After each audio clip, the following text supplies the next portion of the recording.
Hello, I'm the Climate Change Heretic and welcome to another video.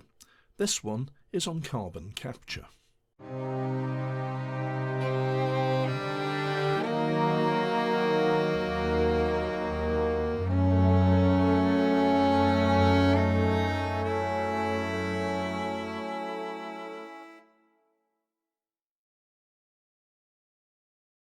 Climate change alarmists are in denial about achieving net zero by 2050 being a political, not environmentally driven target. That's increasingly looking as if it's unachievable without a major and unacceptable change to Western society and the human population of the planet. Climate change heretics, such as me, acknowledge that the climate is changing and that human activity plays a part, but it's not the sole or even the main cause. Climate change heretics want to see improvements in air quality and support other environmental initiatives such as recycling, reusing materials, using less packaging, especially plastics, and improving the environment in which we live. What we do not want is the erosion of our lifestyle. As I live in a Western country, that means my Western lifestyle.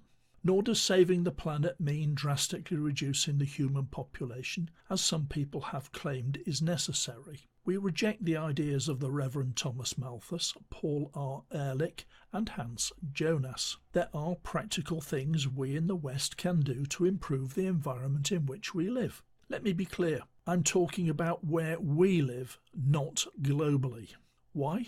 Because nothing we do in the West will make a dent in what China, India, and developing countries in Africa, Asia and South America are doing to the environment and will continue to do well into the next century. Reducing Western civilization to the Stone Age will not save the planet, because global environmental policy is determined by China, India and developing countries in Africa, Asia and South America.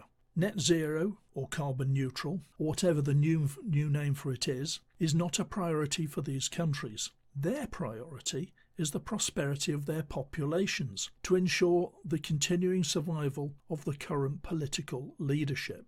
There is an easy and practical thing we can do in our own backyard.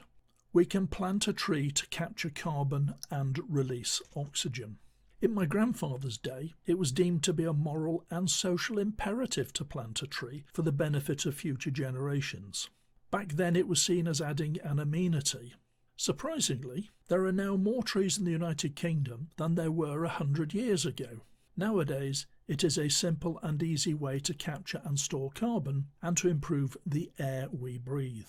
We don't have to invent any new science or processes. Nature has worked that out for us. All we have to do is plant species that are native to our region. True, we'll have to plant a lot of trees and it will take years to plant the number of trees that may be required.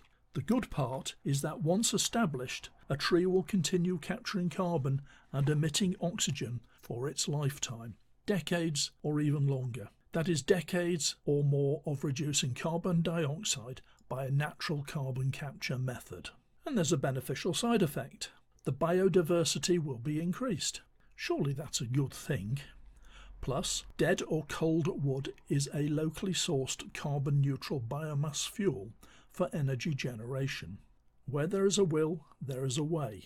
The UK government is committed to having 16% of the country's land area forested by 2050. The area of woodland in the UK at 31st March 2023 is estimated to be 3.25 million hectares. This represents 13% of the total land area of the UK. That's 19% in Scotland, 15% in Wales, 10% in England and 9% in Northern Ireland. A positive example of what can be done is the city of Milton Keynes, which was founded 50 years ago and is situated halfway between London and Birmingham. Milton Keynes boasts over 5,000 acres of parkland, rivers, lakes and woodland, including over 22 million trees. The UK government can, if it has the will, achieve its target of 16% coverage without the need to use productive agricultural land for the purpose.